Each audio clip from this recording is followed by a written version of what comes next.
Hey everyone, how are you all? Welcome back to this channel with Wits. And today in this video, we are going to talk about teaching grammar. Earlier in the same series, we have done teaching prose. तो अभी इस chapter में बचता है हमारे पास grammar teaching. English language में grammar teaching के क्या मेथड्स हैं, क्या रूल्स हैं, क्या टेक्निक्स हैं, and what is good and bad about grammar in English language. सबसे पहले हम देखेंगे कि ग्रामर क्या होता है. ग्रामर जो है वो एक तरह से एक अरेंजमेंट ऑफ वर्ड्स हैं जो कि एक प्रॉपर सेंटेंस बनाने के लिए रिक्वायर्ड है. यानी ग्रामर जो होता है वो एक सेट पैटर्न होता है, एक सिस्टमैटिक, एक scientific pattern of arranging words in a sentence.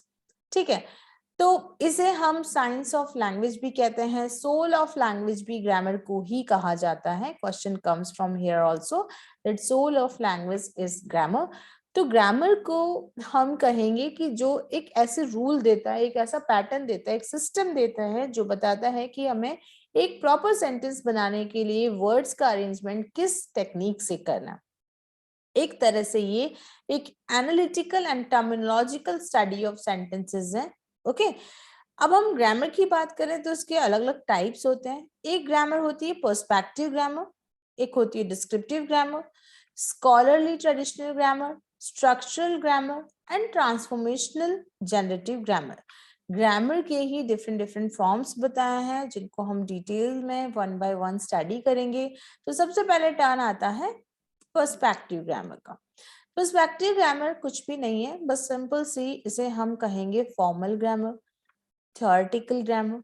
ठीक है, जो कि एक सिस्टम पर बेस्ड होती है. वो ये बताती है that tell people how to use the English language. Perspective grammar ये बताती है कि इंग्लिश लैंग्वेज को कैसे यूज करना है, what forms they should utilise, किस तरह के फॉर्म्स का यूज करना है when you are creating a sentence. Okay, and what functions they should serve, किस तरह के वर्ड्स जो हैं उनका क्या काम है सेंटेंस के अंदर. ये सब का सब पर्सपेक्टिव ग्रामर बताता है. एक तरह से देखा जाए तो ये एक फॉर्मल या फिर आप कहो कि सिस्टमैटिक ग्रामर है. ये एसेंशियल है. क्यों? क्योंकि it helps people use formal English speech and writing. जब आप इंग्लिश में स्पीच और राइटिंग करते हो इन अ फॉर्मल वे, तब आपको ये पर्सपेक्टिव ग्रामर की नॉलेज होना बहुत जरूरी है. देखो, जनरली हम हिंदी लैंग्वेज बोलते हैं तो हर किसी को हिंदी लैंग्वेज आती है, लेकिन जब आप हिंदी में कोई स्पीच दे रहे हो या फिर आप हिंदी में कुछ लिख रहे हो तो आप एक अलग तरह की हिंदी लिखते हो. वो होती है फॉर्मल हिंदी. एक होती है जो इनफॉर्मल हिंदी कहते हैं, जिसमें कि हम बात करते हैं जहां कहीं कोई इंग्लिश का वर्ड आ रहा है, कहीं हमारा सेंटेंस सिस्टमेटिक नहीं है, कहीं हम कोई स्लैंग यूज कर रहे हैं. तो वैसे ही इंग्लिश में भी जो पर्सपेक्टिव ग्रामर है वो फॉर्मल इंग्लिश के लिए यूज की जाती है. ठीक है. In addition those who follow it, है ना, claim that doing so will help to streamline one's words and make one's prose more elegant.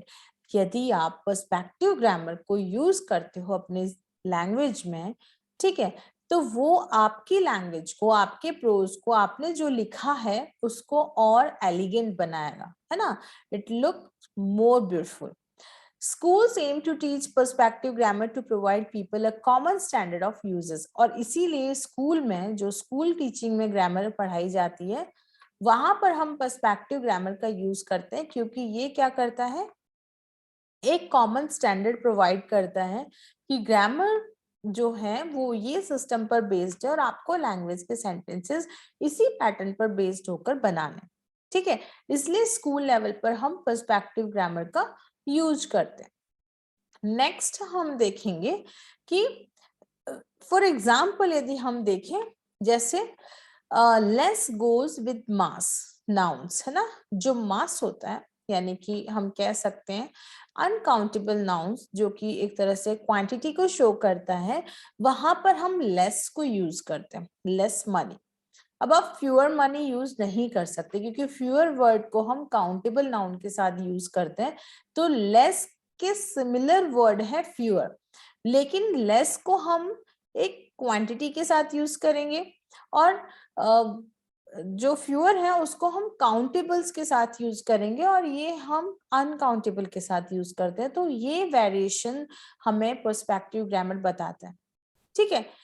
English में speaker should not split infinitives, जैसे टू प्लस फर्स्ट फॉर्म को हम infinitive कहते हैं। अब जब आप इंग्लिश का कोई सेंटेंस बना रहे हो तो आप इसको ब्रेक नहीं कर सकते, ये दोनों साथ में ही आएंगे। जैसे कि टू गो बोल्डली, आप इसको टू बोल्डली गो नहीं लिख सकते, ठीक है। देन इंग्लिश में सपोज कई बार हम पैसिव वॉइस को यूज करते हैं, ठीक है। तो when we are speaking in a speaking form we do not use passive voice, है ना। The meeting was held by the university, तो कई बार जो स्पीकर्स होते हैं, जो नेटिव स्पीकर्स होते हैं, दे से the university held the meeting, ठीक है। तो the university held the meeting की जगह हम कहते हैं the meeting was held by the university. तो ये जो डिफरेंसेस हैं, it is this difference is differentiated by the perspective grammar of English, ठीक है। अब हम बात करते हैं इसकी डिसएडवांटेज और एडवांटेजेस के।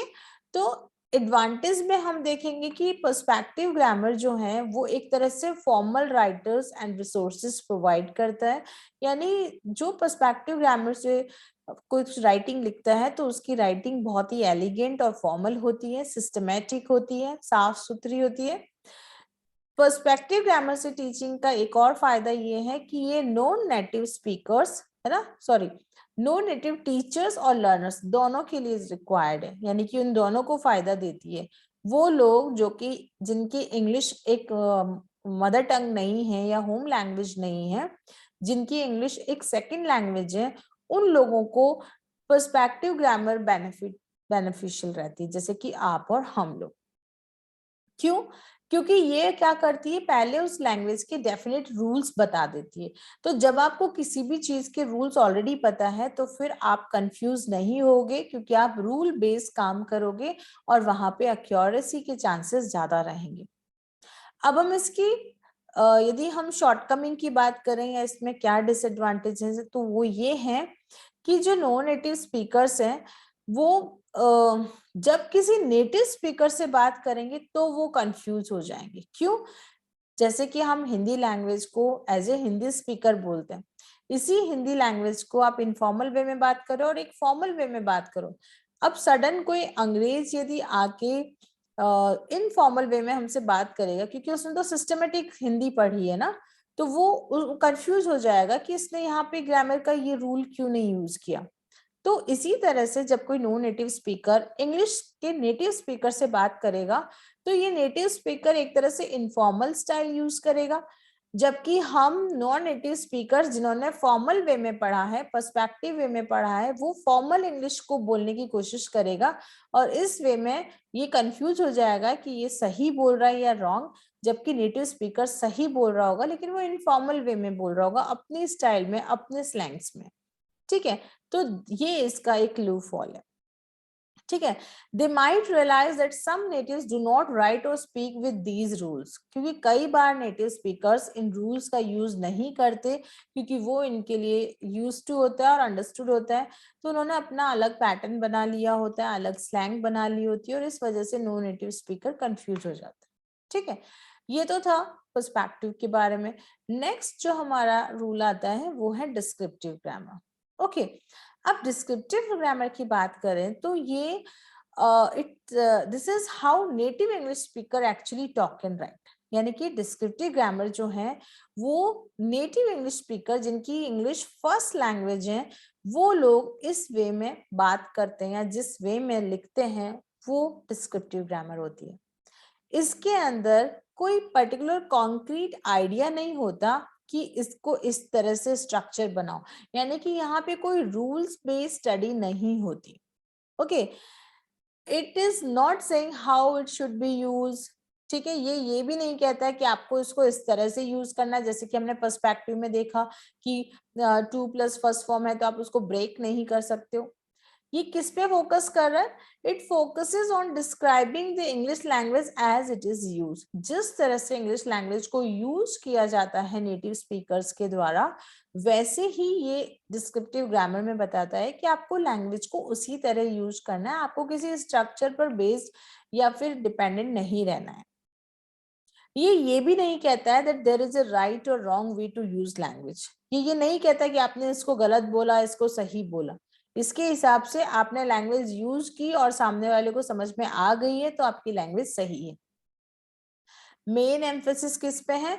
On the behaviour of language, कि आप जो लैंग्वेज बोल रहे हो वो कैसी है, अंडरस्टूड है, क्लियर है और नहीं है। ना कि आपने यहाँ पे ये नहीं लगाया, टू नहीं लगाया, द नहीं लगाया, नॉल। ठीक है, तो इसको हम कहेंगे डिस्क्रिप्टिव ग्रामर, जो कि प्रैक्टिकल होती है, डे टू डे में हम यूज करते हैं। इसके एग्जाम्पल देखते हैं। जैसे हम इंग्लिश में एडजेक्टिव का ऑर्डर लेते हैं ना, opinion, size, physical quality, shape, age, origin, material type and purpose। ठीक है, जैसे this is a beautiful small green American island। ठीक है, और कुछ नेटिव स्पीकर कहते हैं I am younger than him, जबकि आई के साथ में हम ही यूज करते हैं ना। तो this is like they don't want any particular rule over this. ठीक है, जो उनको कंफर्टेबल लगता है। जैसे ही ग्रेजुएटेड फ्रॉम अमेरिकन यूनिवर्सिटी को वो लोग बोलते हैं ही ग्रेजुएटेड अमेरिकन यूनिवर्सिटी। इस फ्रॉम का यूज नहीं किया। अब हम कहेंगे कि यहाँ पे इसने फ्रॉम क्यों नहीं लगाया। ओके, तो they are comfortable in speaking this, और वो सही भी है।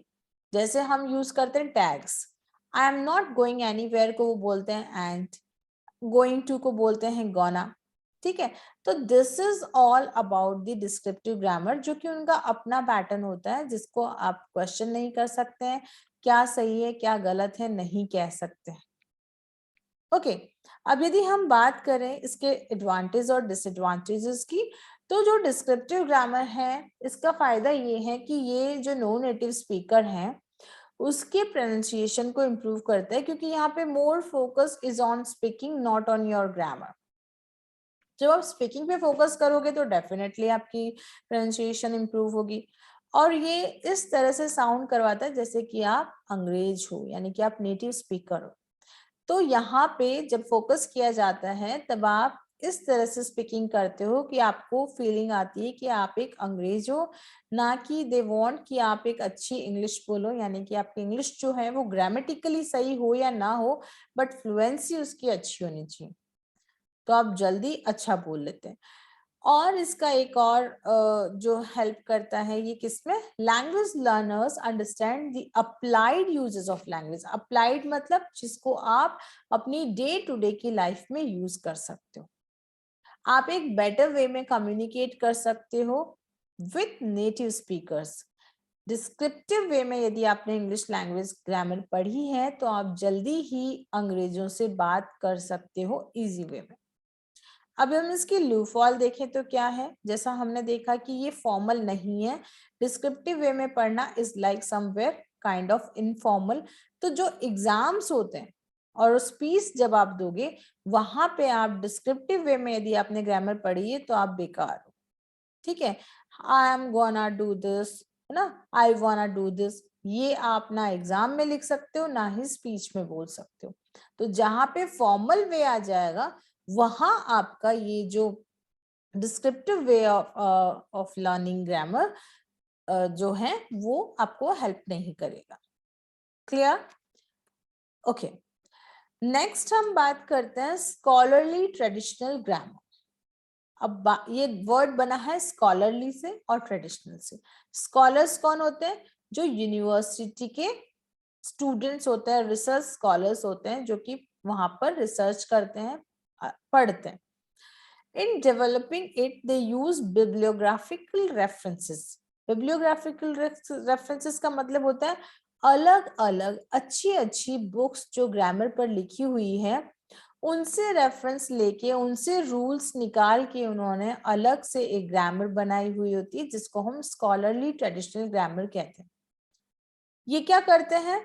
Critical evaluation of the work of predecessors. जो हमारे पूर्वज यानी कि जो हमसे पहले जो ग्रामर और साइंटिस्ट ग्रामेटिशियन आए हैं उन्होंने जो बुक्स लिखी है उस बुक को ये इवैल्यूएट करते हैं और फिर उनसे रूल्स निकाल के उनसे एक अलग नई बुक बनाते हैं और फिर उसको पढ़ाया जाता है। तो ये है स्कॉलरली।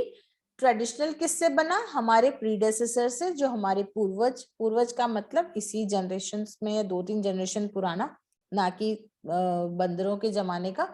तो evaluation of the work of predecessor, जो पहले के हमारे जो ग्रामेटिशियंस हैं, जो भी जितने भी महान लोगों ने जितनी बुक्स लिखी है, उसमें से ग्रामर के रूल निकालना और फिर वहां से नए रूल्स डेपिक्ट करके बच्चों को पढ़ाना। अब इसमें क्या आ जाता है कि डाइवर्सिटी आ जाती है। डाइवर्सिटी का मतलब क्या होता है? विभिन्नता। क्यों आ जाती है डाइवर्सिटी?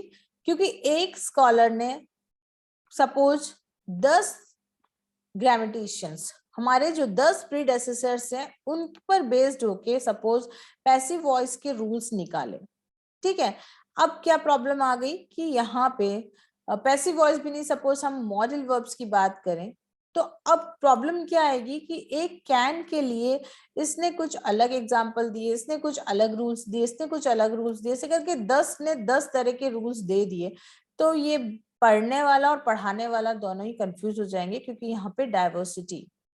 तो ये क्या है, इसलिए हम इसको स्कूल ऑफ ग्रामर में इंक्लूड नहीं कर सकते, क्योंकि बच्चा throughout the year confuse ही रहेगा। ओके, ये इसका लूफॉल है। वैसे तो ये बहुत अच्छी ग्रामर है, क्योंकि इसमें अच्छे अच्छे जो ग्रामेटिशियंस हैं उनका क्रस्ट है, बट देखा जाए तो पढ़ाने के पर्पज से ये उतनी हेल्पफुल नहीं है। अब हम बात करते हैं स्ट्रक्चरल ग्रामर की। स्ट्रक्चरल ग्रामर यदि आप देखें तो क्या होता है, बेसिकली स्ट्रक्चर पर बेस्ड, मतलब समझ लो आप, स्ट्रक्चर का मतलब होता है सेंटेंस पैटर्न, है ना। सब्जेक्ट वर्ब ऑब्जेक्ट जो हम पैटर्न पढ़ते हैं जब हम टेंसेस करते हैं या कोई भी सेंटेंस मेकिंग करते हैं। तो स्ट्रक्चरल ग्रामर में क्या होता है, the study of grammar, especially syntax. Syntax हम कहते हैं sentence structure, by analyzing the relationship among words in a sentence। एक सेंटेंस में वर्ड्स का क्या यूज हो रहा है उसको एनालाइज करना और फिर उसको बच्चों को बताना इज स्ट्रक्चरल ग्रामर। जहां पे सपोज एक वर्ड है, आप कहेंगे कि एक वर्ड है डू। अब डू के दो वेरिएंट्स हो सकते हैं। डू को हम एक तरह से एज अ हेल्पिंग वर्ब भी यूज कर सकते हैं और एक मेन वर्ब भी यूज कर सकते हैं। तो अब सेंटेंस में देखना है कि सेंटेंस में जो डू यूज हुआ है वो हेल्पिंग वर्ब है या मेन वर्ब। यदि वो हेल्पिंग वर्ब है तो आपको हेल्पिंग वर्ब के पैटर्न में पढ़ाना है, यदि वो मेन वर्ब है तो मेन वर्ब के पैटर्न में पढ़ाना है। यानी आपको रिलेशन एनालाइज करना है कि इस डू का इस सेंटेंस में क्या रिलेशन है, क्या स्पेस है। इसके फाउंडर हैं C C Fries. Okay, structural grammar जो है इसका मतलब क्या है, analysing written and spoken language. Written language का मतलब जो वर्ब लिखी हुई है उसको एनालाइज करना, या फिर किसी ने कुछ बोला है तो उसको एनालाइज करना। So it is concerned with how elements of a sentence such as morphemes, phonemes, phrases, clauses and parts of speech are put together। कैसे ये सब एक दूसरे के साथ में है, रखी हुई है सेंटेंस में, इसको एनालाइज करना और फिर पढ़ाना is called structural grammar. Clear है? ओके, इसी में हम आगे देखते हैं कि structural grammar operates under the assumptions that what is seen on the surface, है ना, जो भी सरफेस पे दिखाई दे रहा है is also the straight forward meaning behind the word of a sentence. ठीक है, तो जो लिखा हुआ है सेंटेंस के अंदर उसका मीनिंग क्या है वही उस सेंटेंस में उसका यूज है। ये भी बताता है कि कैसे sounds, word forms and word positions affect meaning. गलत तरह से प्रोनाउंस यदि आप डिफरेंट तरह से प्रोनाउंस करते हो, है ना, जैसे कि विंड और वाइंड, वाइंड अप करते हैं हम, तो स्पेलिंग सेम है लेकिन इनका प्रोनाउंसिएशन डिफरेंट है। तो wind is wind and wind up is a different word. कैसे इनके साउंड्स, कैसे वर्ड फॉर्म्स, जैसे हमने देखा कि डू वाज हेल्पिंग वर्ब और डू मेन वर्ब, तो ये भी डिफर करता है। वर्ड पोजीशंस, वर्ड की पोजीशन कहाँ है, जैसे यदि एक सेंटेंस में डू को आप बीच में लेके आओगे यानी कि हेल्पिंग वर्ब के प्लेस पे प्लस फर्स्ट फॉर्म लगाओगे तो ये एक सिंपल सेंटेंस बन जाएगा। इसी डू को यदि आप बाहर ले जाओगे तो ये डू क्वेश्चन फॉर्म बनाएगा। तो ये बताता है कि किस तरह से ये चेंजेस जो हैं वो मीनिंग में चेंज लाते हैं या कैसे मीनिंग को ये प्रभावित करते हैं। Okay, a grammar intended to explain the working of language in terms of the functions of its components and their relationship to each other without reference to meaning। So basically this kind of grammar is what which is saying, जो ये बताती है कि grammar की functional value क्या है, उस word की फंक्शनल वैल्यू क्या है according to the context. Okay, so this was about the structural grammar. अब हम बात करेंगे ट्रांसफॉर्मेशनल जनरेटिव ग्रामर की. ट्रांसफॉर्मेशनल जनरेटिव ग्रामर जो होता है, इस वर्ड को आप सीधे से समझ लो, एक विकिपीडिया की डेफिनेशन है कि ये जो ग्रामर है बेसिकली इसको हम शॉर्ट फॉर्म में टीजी और टीजीजी भी कहते हैं. ये एक जनरेटिव ग्रामर है ना, specially of a natural language that involves the use of defined operations called transformations. जब आप ट्रांसफॉर्मेशंस करते हो एक जनरल सेंटेंस का different different kind of grammatical pattern में, उसे हम ट्रांसफॉर्मेशनल जनरेटिव ग्रामर कहते हैं. ठीक है, जनरेटिव ग्रामर जो होती है वो बेस्ड होती है सेट ऑफ रूल्स पे. ठीक है, having a grammatical sentence of a language, जैसे एक सिंपल सेंटेंस होता है. ट्रांसफॉर्मेशनल जनरेटिव सेंटेंस ग्रामर हम उसको कहेंगे जहां पे बेसिक क्लॉजेस या सेंटेंस को हम किसी पैटर्न के बेस पे एक मोर कॉम्प्लेक्स सेंटेंस में कन्वर्ट कर देते हैं. ठीक है, तो ये क्या करता है, ये इंडिकेट करता है structure and interpretation of sentences which native speakers of a language accepts as belonging to the language. ठीक है, जिस तरह से नेटिव स्पीकर किसी सेंटेंस को उसके स्ट्रक्चर को एक्सेप्ट करते हैं, उसी वे में ट्रांसफॉर्मेशन करना इज ट्रांसफॉर्मेशनल जनरेटिव ग्रामर, और उसी तरह से बच्चों को उस ग्रामर को पढ़ाना is transformational generative grammar. Okay, now अब हम बात करते हैं कि ग्रामर का स्कूल के करिकुलम में क्या प्लेस है. तो ग्रामर जो है वो एक बहुत ही इंपॉर्टेंट पार्ट है, क्योंकि हमने देखा कि grammar is the soul of language. Now it is the soul of language and it is also science of language. तो मेन एम जो टीचर का होता है ग्रामर को पढ़ाने का, वो ये होता है कि वो to teach the structure of the language. ठीक है, इन अ सिस्टमैटिक वे, और अपने स्टूडेंट्स को ग्रामर के ऊपर, उस लैंग्वेज को प्रोड्यूस करने के ऊपर एक अच्छी कमांड बनाना, ताकि वो ग्रामर सीखने के बाद अच्छे से लैंग्वेज को यूज कर सके, उसके ग्रामेटिकल स्ट्रक्चर को लर्न करें सही वे में. ओके, कब, जब वो अपनी रियल लाइफ सिचुएशन में या फिर स्पीकिंग और रिटन फॉर्म में अपनी इंग्लिश लैंग्वेज को यूज कर रहे हैं, तो ग्रामर की हेल्प से वो अपनी लैंग्वेज को परफेक्ट बना सकते हैं. इसलिए इंग्लिश में या स्कूलों में स्कूल्स में इंग्लिश में ग्रामर पढ़ाई जाती है. अब हम मिडिल एज की बात करें तो मिडिल एज में इंडक्टिव और डिडक्टिव मेथड यूज करते हैं, जबकि हायर लेवल पर हम ट्रेडिशनल मेथड को परफेक्ट मानते हैं. नेक्स्ट वीडियो में हम ट्रेडिशनल, इंडक्टिव, डिडक्टिव और जितने भी मेथड्स है ग्रामर को पढ़ाने के, उनको डिटेल स्टडी करेंगे. Okay, so I hope this video is helpful to you. Thank you so much for watching this video, and in case if you want to join my live classes on Zoom, you can join and download VitiWits application through Google Play Store, and then can join the courses. Thank you so much for watching this video. Thank you.